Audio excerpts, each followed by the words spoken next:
जय माता दी।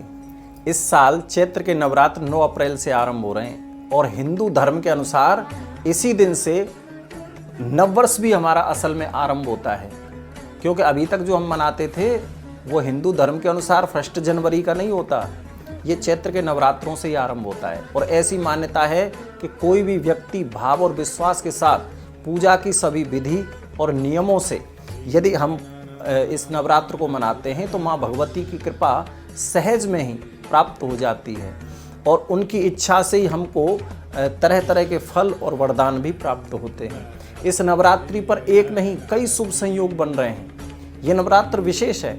नवरात्र के पहले दिन ही अभिजित मुहूर्त के साथ सर्वार्थ सिद्धि और अमृत सिद्धि योग का भी शुभ संयोग बन रहा है।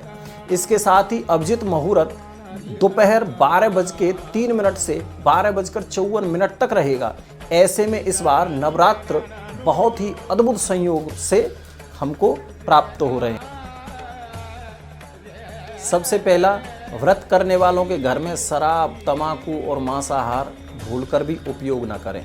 घर में 9 दिन तक तो कम से कम पवित्रता रखें। इन सब चीज़ों को बाहर फेंक दें, यानी आनी भी नहीं चाहिए। नंबर 2, व्रत के दौरान नाखून काटने से बचें, बाल काटने से बचें, दाढ़ी काटने से बचें। नंबर 3, नवरात्रों में सरसों के तेल का और तिल के तेल का परहेज करें। मूंगफली का तेल और घी का ही उपयोग करें। नंबर 4, रोज उपयोग में आने वाले नमक से भी बचें, उसकी जगह सेंधा नमक का प्रयोग करें। पूजा के दौरान आप ये ध्यान रखें कि किसी से कड़वा ना बोलें और किसी की निंदा ना करें। हाँ, भूल कर भी किसी की निंदा नहीं करनी चाहिए।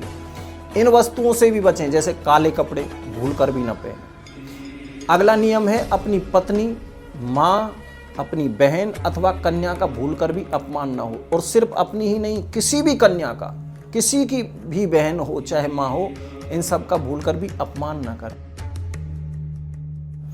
और जो कलश स्थापना का शुभ मुहूर्त है, हमारे पंचांग के अनुसार 9 तारीख को सुबह 6:02 से 10:16 तक, और फिर इसके बाद भी एक मुहूर्त है 11:57 से 12:48 तक। ये कलश स्थापना का शुभ मुहूर्त है। आइए अब जानते हैं पूजा की विधि क्या है। नंबर 1, सबसे पहले आपको कलश की स्थापना करनी है, क्योंकि कलश में तीनों देवता ब्रह्मा, विष्णु और महेश का निवास होता है माता शक्ति के साथ, और ये आपके घर को पवित्र बनाते हैं, पावन बनाते हैं। नंबर 2, कलश स्थापना के बाद बगल में ही माँ की मूर्त यानी एक तस्वीर एक चौकी पर स्थापित करनी है। याद रखें, चौकी पर लाल कपड़ा अवश्य बिछा होना चाहिए। नंबर 3, मिट्टी का एक बड़ा बर्तन लें जो कि नया होना चाहिए, यानी कोरा होना चाहिए, और उसमें मिट्टी डालकर उसमें जौ डालकर बोएं। 9 दिन तक रखना है ये। और ये जो जौ होते हैं इसलिए बोए जाते हैं कि हमारे घर में खान पान और माँ लक्ष्मी की कभी कमी न रहे। इसे माता रानी की बगल में रखना है और रोजाना इसमें पानी जरूर डालना चाहिए। और सबसे महत्वपूर्ण, अपनी सभी मनोकामनाएं बोलते हुए, माता रानी का ध्यान करते हुए एक अखंड दिया जलाना है, जो कि 9 दिन तक बुझना नहीं चाहिए, ताकि आपका घर हमेशा उस दिए की रोशनी की तरह हमेशा जगमगाता रहे। ध्यान रहे, घी या तो गाय का हो, यदि गाय का ना हो तो शुद्ध घी होना चाहिए। ये सब करने के बाद आपको नियमित दुर्गा सप्तशती का पाठ करना है और एक मंत्र का नियमित जाप करना है, ओम ऐं ह्रीं क्लीं चामुंडाय विच्छे नमः। रोजाना माँ को भोग लगाना है। प्रसाद को भोग लगाने के बाद पूरे परिवार वालों को बांट दें।